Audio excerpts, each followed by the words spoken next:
Welcome to prime nine insider. నేను రాజు.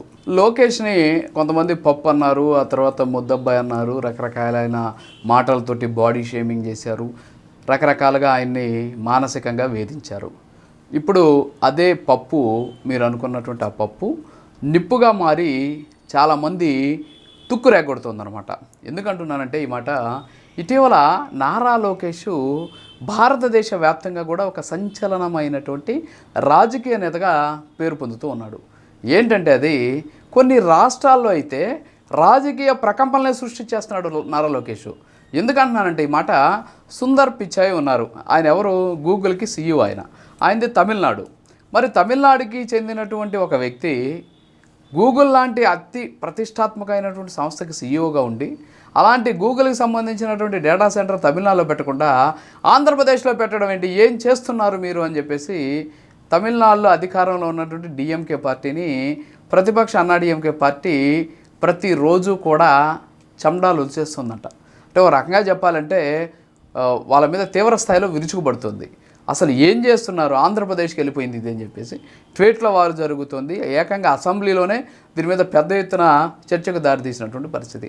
ఆ తర్వాత నారా లోకేష్, అదే మొన్నటిదాకా వీళ్ళు పప్పు అని, తర్వాత ముద్దబ్బాయి అన్నటువంటి నారా లోకేష్ ఒక చిన్న ట్వీట్ చేశారు. ఏంటంటే ఆ ట్వీటు, సుందర పిచాయి తమిళనాడుకు ఆంధ్రప్రదేశ్కు కాదు, భారతదేశానికి వచ్చింది గూగుల్ అని చెప్పేసి ఒక పరిణతి చెందినటువంటి ఓడిని ఆయన ట్వీట్ చేశాడు. అంటే ఎంత పరిణతి చెందినటువంటి రాజకీయ నాయకుడిగా నారా లోకేష్ మారాడు. సరే, అది పక్కన పెడదాం.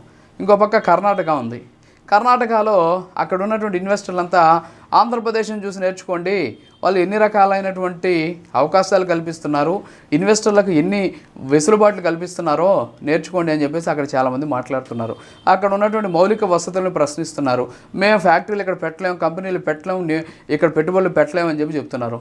అవసరమైతే మీరు అందరూ కూడా వెళ్ళిపోండి అని చెప్పేసి అక్కడ ఉన్నటువంటి రాష్ట్ర ప్రభుత్వం కూడా ఇటీవల ఒకానొక దశలో మాట్లాడినటువంటి పరిస్థితి. అంటే ఒక రకంగా చెప్పాలంటే అక్కడ జరిగిన వెంటనే నారా లోకేష్ గారు ఏం చేస్తున్నారు, రండి పక్కనే మీకు అద్భుతమైనటువంటి ప్రాంతాన్ని మేము ఇస్తాం, భూములు ఇస్తాం, రాయితీలు ఇస్తాం, వచ్చి మాకు పెట్టుబడులు పెట్టండి అని చెప్పేసి వాళ్ళు ఆహ్వానిస్తూ ఉన్నారు. సో ఆహ్వానించడంతో చాలామంది ఆ ప్రయత్నం చేస్తూ ఉండడంతో కర్ణాటకకి లో ఉన్నటువంటి ప్రభుత్వానికి ఒక ఇంత ఆందోళన వ్యక్తమవుతుంది. వాళ్ళు కూడా ట్వీట్ల వాళ్ళకి దిగుతూ ఉన్నటువంటి పరిస్థితి. లోకేష్ పుణ్యమా అని కర్ణాటకలో ఉన్నటువంటి ఇన్వెస్ట్మెంట్లన్నీ కూడా ఆంధ్రాకు వచ్చినటువంటి అవకాశం కర్ణాటక ఖాళీ అయిపోయేటటువంటి సిచ్యువేషన్ క్రియేట్ అయింది. ఎవరు ఎంత చేసింది? మీరు మొన్నటిదాకా అన్న పప్పే, మీరు మొన్నటిదాకా అన్నటువంటి ముద్దబ్బాయే. కానీ ఇప్పుడు ఆయన పప్పు కాదు, నిప్పు. ఆ విషయాన్ని తెలుసుకోండి.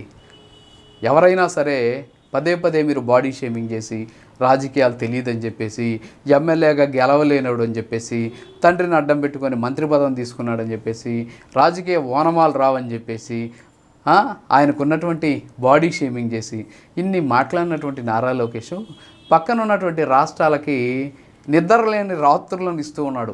అక్కడ ఉన్నటువంటి రాజకీయ ప్రకంపనలకు కారణమవుతున్నాడు. ఆంధ్రప్రదేశ్లో ఎలాగో ఇక్కడ నిద్రపట్టట్లా ప్రతిపక్షాలకి నారా లోకేష్ నిర్ణయాలతోటి రెడ్ బుక్ ఒకటి తీసుకొచ్చారు. ఆ రెడ్ బుక్ పేరు చెబితేనే ఎవరెవరు ఏమైపోయారో, ఎక్కడికెక్కడికి వెళ్ళిపోయారో, ఎక్కడున్నారో కూడా చాలామంది తెలియదు. సరే, ఇక్కడ వదిలేద్దాం, ఇక్కడ ఏం జరుగుతుందనేది అందరూ చూస్తున్నారు. పక్కన ఉన్నటువంటి పొరుగు రాష్ట్రాలు కూడా నారా లోకేష్ పేరు చెప్తే భయపడేటటువంటి పరిస్థితికి వచ్చేసినాయి.